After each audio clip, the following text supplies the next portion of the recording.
An audience member of mine said, "Thank you for finally admitting some culpability on the part of these companies who created these monsters that we call fanboys. I still got one foot of the fanboy door. I mean, I'm man enough to admit it. I hear and understand you quite clearly, but I'm still a little ticked that Microsoft did not take the self-detrimental route that I only recently seen it as and match Sony's petty. And with Sony struggling and Microsoft just getting ABK and the lineup coming together, you can't tell me if Xbox went the Sony route, they wouldn't have sold more consoles.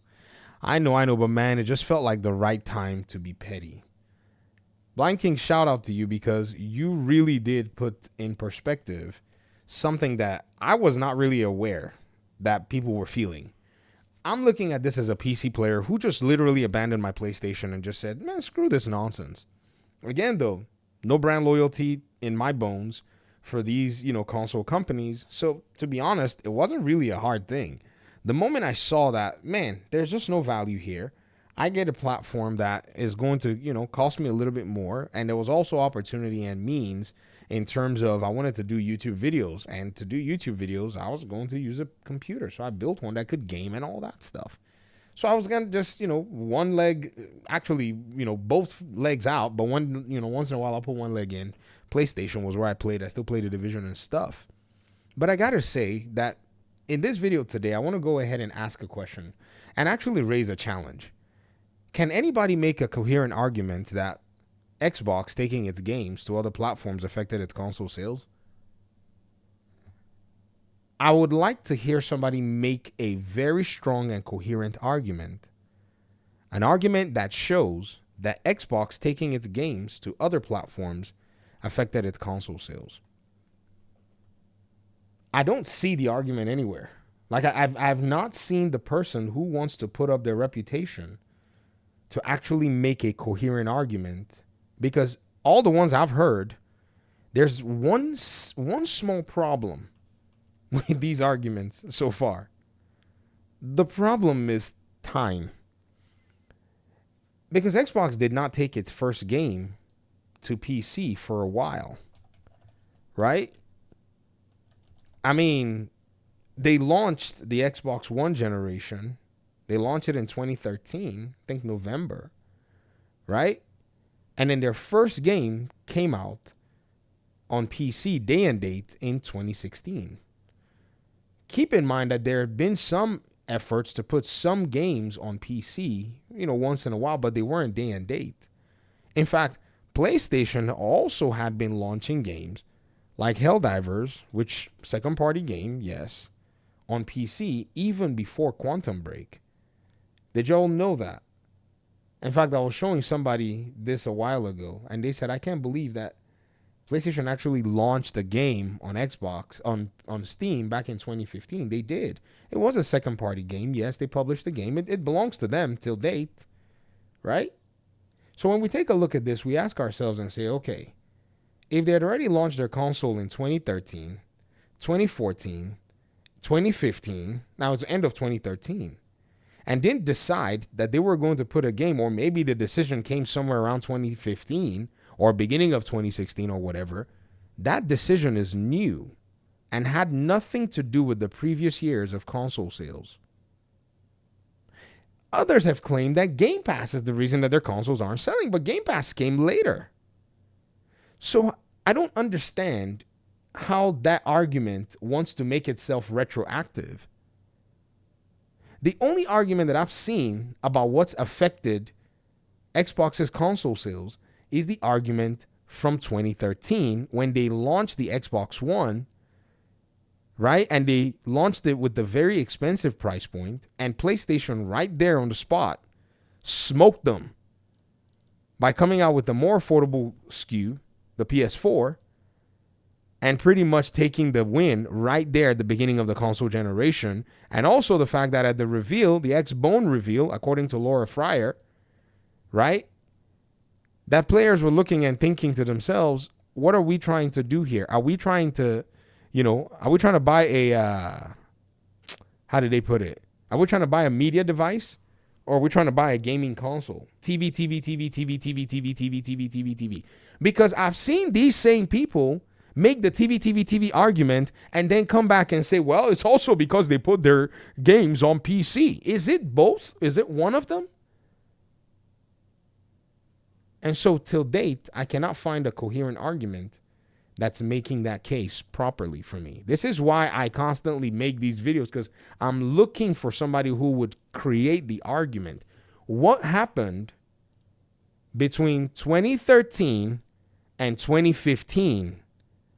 What happened between 2013 and 2016? What was going on here? Can somebody please make it make sense? Because for you to say 2016 would have affected 2015, you'd have to have basically jumped back in time to make that, a sensible argument in a sense. You need a time machine to make that argument. I now see some people saying that what's happening today, where Xbox is now moving its games into PC, into PlayStation, is also going to go ahead and affect its console sales. That's the new one.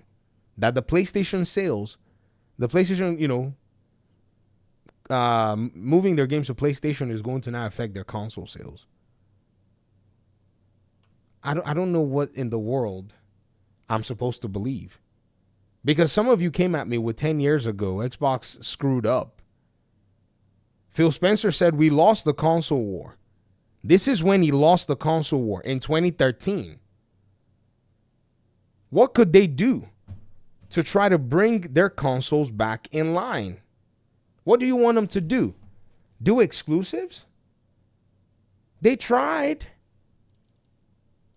They tried. They tried. They tried. Am I missing something?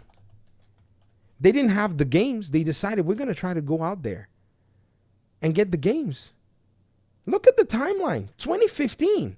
Rise of the Tomb Raider, where they got dragged and raked through the coals because they went ahead and got a timed exclusivity deal, having paid $100 million. The whole media, the press, gamers, I myself included, cussed them out. So how can anybody say that it's because they took their games to other platforms?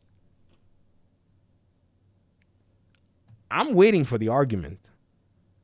I'm just basically stating now that by the time the argument shows up, it better have a very reasonable,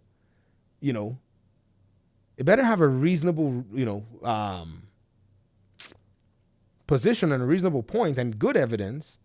And there's no way that evidence is going to precede 2013.